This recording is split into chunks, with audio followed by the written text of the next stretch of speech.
Hey guys, magawa tayo ng homework. May homework yung anak ko at saka kailangan ko din gumawa ng homework kasi may tatlo daw siyang hindi nasagutan. So hindi ko alam kung alin to nang hindi niya nasagutan. Kasi sabi niya 1, 2, 3, 4, 5, 6 nasagutan niya. Yung 7, 8, 9 hindi niya daw nasagutan. So sasagutan ko lahat at kumpara namin bukas kung ano yung answer niya at saka yung answer ko. So may na-skip daw siya na number 7. So, ngayon, nasa number 4 pa lamang ako. Ayan. 1, 2, 3, 4. Ay, yung number 1 ay example. So, ginagawa ko to para sana makatulong to sa kanya kasi sabi niya, ang hirap-hirap daw. Mula nung 5 o'clock, nung gumawa na daw siya after ng dinner niya, gumawa na daw siya ng homework pero 7:13 nung tumawag siya sa akin na, "Mama, pwedeng tumawag ka muna, kailangan ko ng tulong sa homework ko." So sabi niya, 2 oras na daw siyang nakaupo doon, ay magta-3 oras na pala. Hindi niya pa daw nasagutan yung tatlo. Kasi parang hindi talaga niya alam kung ano yung answer. So, gumagawa ako ng sarili kong answer. Hindi ko alam kung tama to, pero who knows. Walang Google, walang kahit ano dito. Pure na answer. So, magkukumpara kami bukas. Kasi parang ito na din. Naghingi ako ng mga papers sa para gumawa din ng sarili kong. Ito yung ano, andito kasi yung ang sabi niya kasi sa akin, ayan o, may answer na siya. Kung nakikita niyo, may answer siya sa baba. Yung makinig daw sa sinasabi sa radyo. Iwan ko kung anong answer. Sa number 4 siguro yan. Ang question siya number 4, maging alerto, magmasid sa nangyayari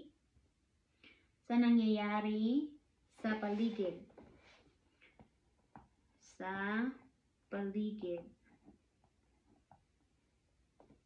At makinig ng balita.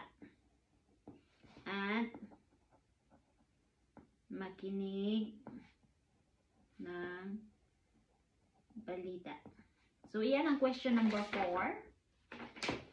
So, ano ang mga dapat gawin? So, may question dito na ano ang mga dapat gawin? So, dahil ang sinasabi dito, maging alerto, magmasid sa nangyayari sa paligid at makinig ng balita. So, mga dapat gawin at kinakailangang disiplina. So, yun ang aansiran natin. So, medyo talaga namang brain ano to kapag ganito na mga ano, no? Pero okay na to.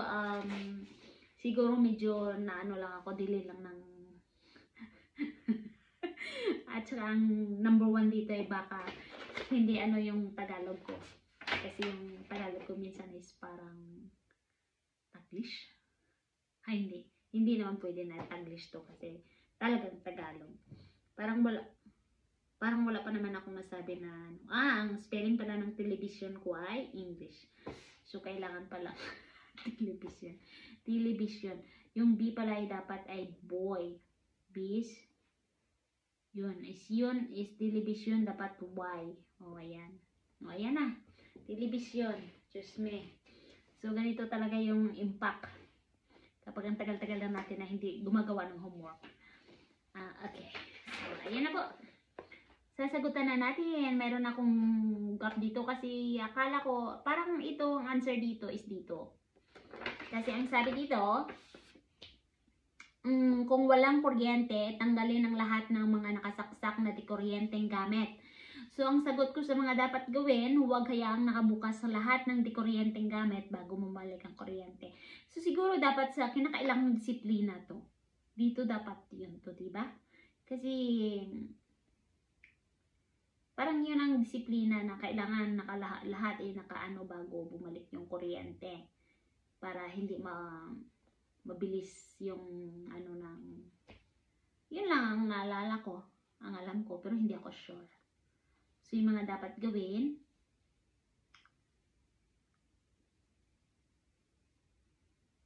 itabi,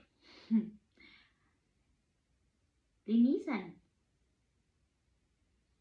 Linisan yung mga dapat linisan habang walang kuryente. Ano? Tama ba yon? Tulad na lang ng oven. Kapag hindi ginagamit dahil walang kuryente, pwedeng maghugas. Pero hindi naman pwedeng yun. Kasi baka may tubig. Teka lang. Kailangan talaga mag-isip ng maayos. Uy! Nakakano din pala. O, diba? Hindi yung mga anak natin yung mag-aaral. Kailangan pala talaga na mag-aaral din tayo. O, parang ano. Pwede mong magamit ng Google, teacher? Oo, hindi pwedeng gumamit ng Google. Yung mga sagot ko dito ay walang Google to. Pero siguro kapag nag-search tayo sa Google, may makikita tayong answer doon. Pero dahil kailangan ko rin i-ano yung utak ko. Sige na, magsagot-sagot na tayo. Maging alerto, magmasid sa nangyayari sa paligid at makinig ng balita. Mga dapat gawin.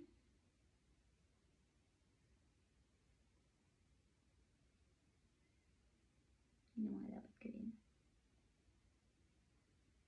Makinig.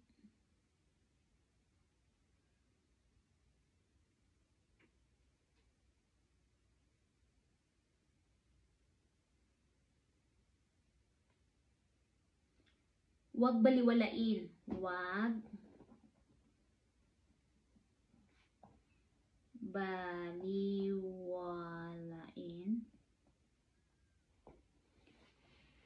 ang mga paalala.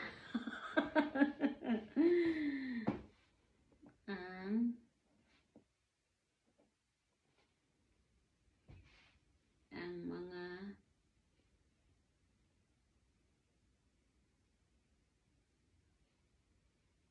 paalala.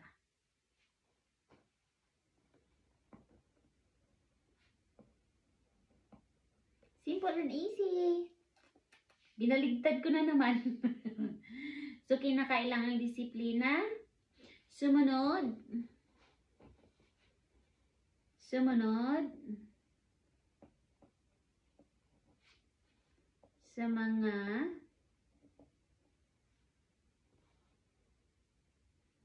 alituntunin.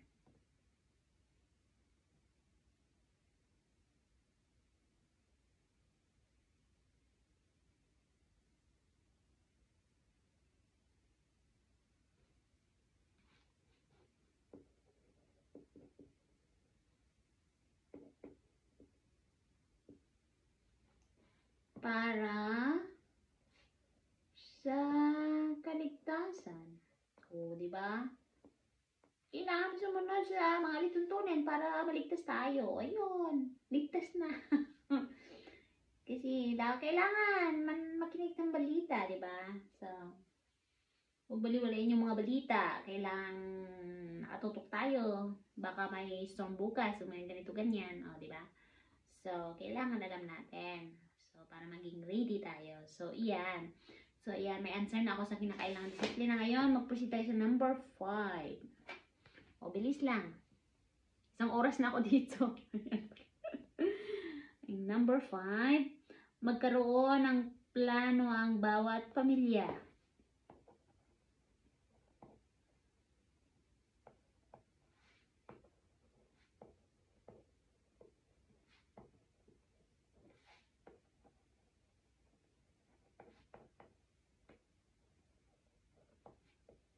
Magkaroon ng bawat plano ang pamilya.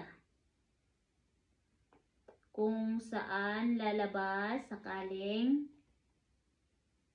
magkasunog. Kung saan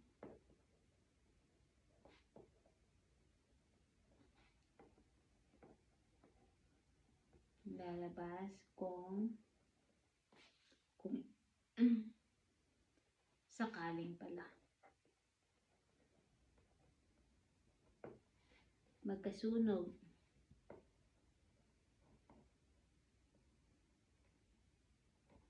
Ayan. Magkaroon ng plano ang bawat pamilya kung saan lalabas sakaling magkasunog. Mga dapat gawin. Alamin. Alamin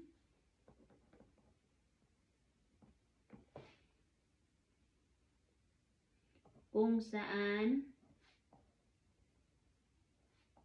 ang mas safe.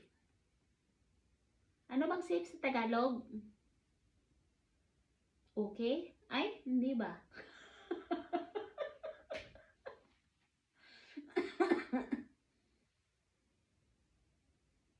Ano ang safe sa Tagalog? Diyos ko naman. Alamin kung saan ang mas... Ano ang safe sa Tagalog? Safe. Window and... Ito na nga ba? Safe.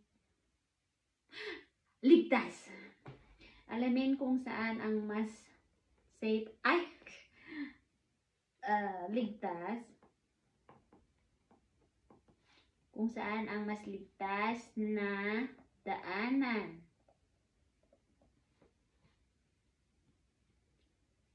Tulad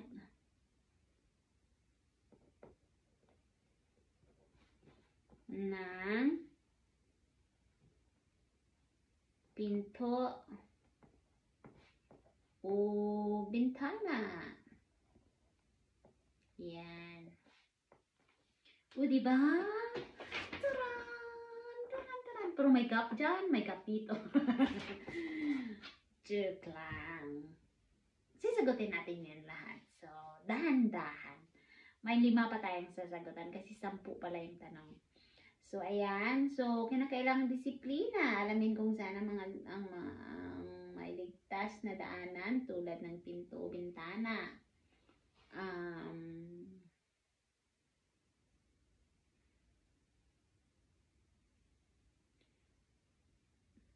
Kailangan nasa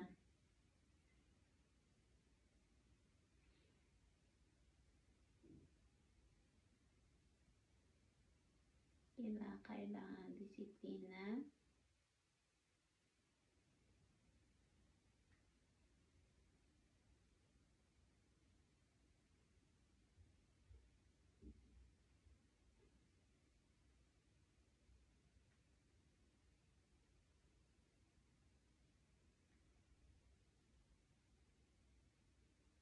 Tama nga naman. Alamin kung saan ang mas ligtas na daanan tulad ng pinto o bintana.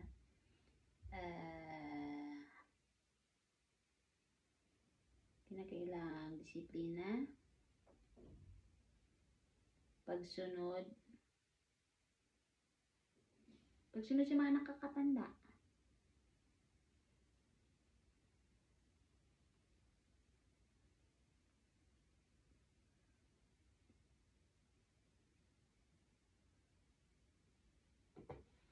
Sumunod sa mga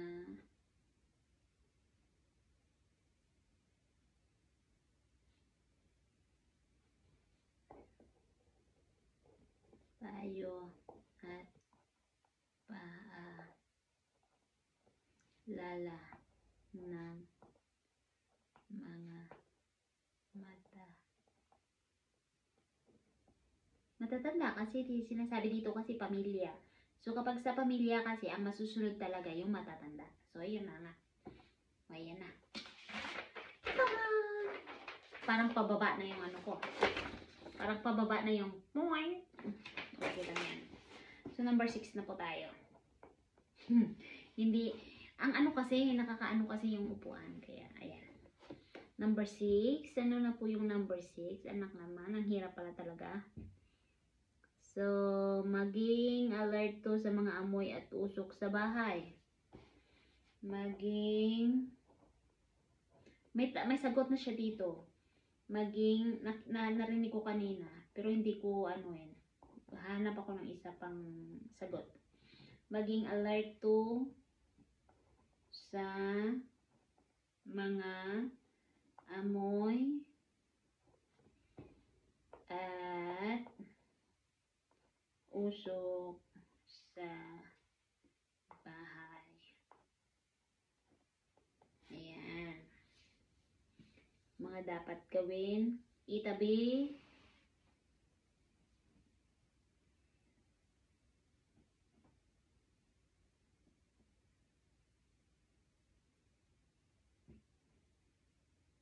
Tabi ang mga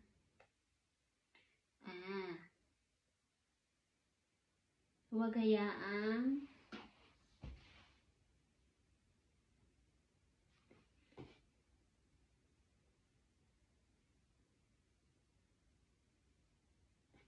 ay maging alerto sa mga amoy at tusok sa bahay. Ilayo ang mga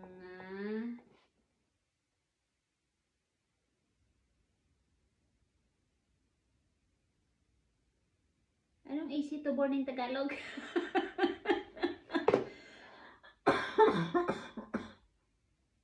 Inaubo tuloy ako. Anong easy to born in Tagalog? Easy to born in Tagalog. Ang mga light materials. Oh my God.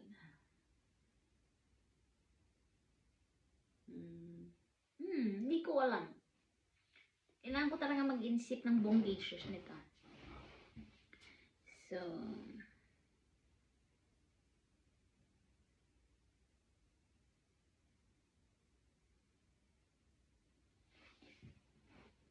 teka lang. Kailangan ko ng aircon. Kasi nga na yung aircon ko eh.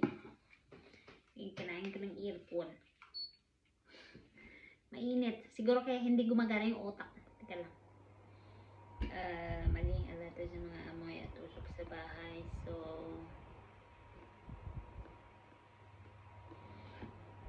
ilayo ang mga madaling nasunog.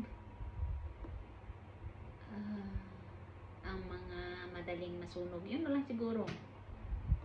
Ang mga madaling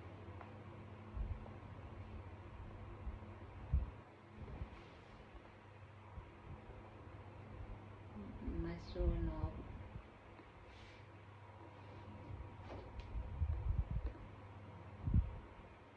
Ilayo sa apoy.